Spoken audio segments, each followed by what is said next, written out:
बिस्मिल्लाहिर्रहमानिर्रहीम अस्सलाम वालेकुम जी। इस नेकलाइन को बनाने के लिए हमने 3 इंच और 5 पॉइंट तक लेंथ और 3 इंच और 5 पॉइंट तक इस तरह से विड्थ लेनी है। इसके बाद बाहर की तरफ हमने 1 इंच और 5 पॉइंट तक इस तरह से मार्किंग करनी है, ठीक है।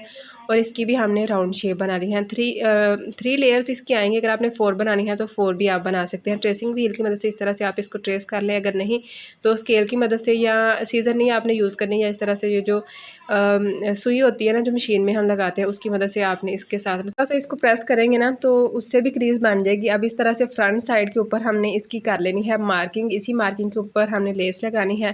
तो पहले हम ग्लू लगाएंगे। ग्लू लगा के लेस की उल्टी साइड जो है वो हमने रखनी है ऊपर की तरफ, और जो हमने यहाँ पे नीचे की तरफ ग्लू लगाई है ना, ठीक है, उसी के ऊपर ऊपर हमने लेस को सेट करना है, ठीक है।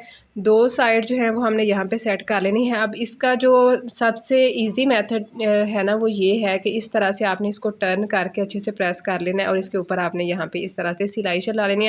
इससे हमारा टाइम भी बहुत ज़्यादा सेव होता है और जो नेकलाइन है ना वो भी बड़ी मज़े की बनती है। अच्छा, इसकी बैक साइड भी देखें, बिल्कुल नीट इसकी बैक साइड आएगी। अगर आपको लगे कि बुकरम आपकी ज़्यादा है तो बुकरम को आप यहाँ से निकाल के इस तरह से राउंड शेप में कट कर लें। अब ये जो इसका कट मैंने रखा है ये रखा है 10 इंच तक, और इसके बाद ऊपर की तरफ जो हमने लेस लगानी है उसकी सीधी साइड हम रखेंगे ऊपर की तरफ और ग्लू लगा के इसको प्रेस कर लेंगे। एक हमने पट्टी लगानी है, ठीक है, और लेंथ तक ही ये पट्टी लगानी है। इसके बाद यहाँ पे हमने एक और बुकरम लगानी है जो हमने बैक साइड की तरफ लगानी है और इसकी लेंथ हमने रखनी है 11 इंच तक। इसके बाद इसको इस तरह से हमने लगाना है। ये बूट पाइपिंग का ना सबसे बेस्ट मेथड है। इसी तरह से आप बूट पाइपिंग लगाया करें तो बहुत ही आसानी से लग जाती है, और दूसरा जो है ना इसकी शेप भी बड़ी अच्छी से आती है और नीचे की तरफ इसमें झोल वगैरह भी नहीं आता। ये देखें जी, इस तरह से इसको हमने सेट कर लेना है, ठीक हो गया।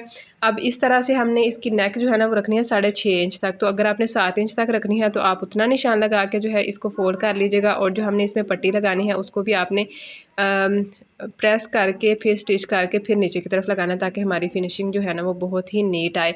अब यहाँ पे देखें कि अगर आपने उरेब पट्टी लगानी है तो उरेब पट्टी लगा लें, लेकिन हम यहाँ पे लगाएंगे बिल्कुल सीधी पट्टी। तो दोनों साइडों से हमने इसको कर लेना है फोल्ड। 1 इंच और 5 पॉइंट इसकी मैंने विड्थ ली थी। अब यहाँ पे देखें कि लेस जो है ना वो मैंने थोड़ी किनारे के ऊपर लगा ली थी, तो ये फैब्रिक जो है ना तकरीबन 1/2 इंच तक ऊपर की तरफ आ रहा है, तो इसलिए ना इसमें झोल आ रहा है।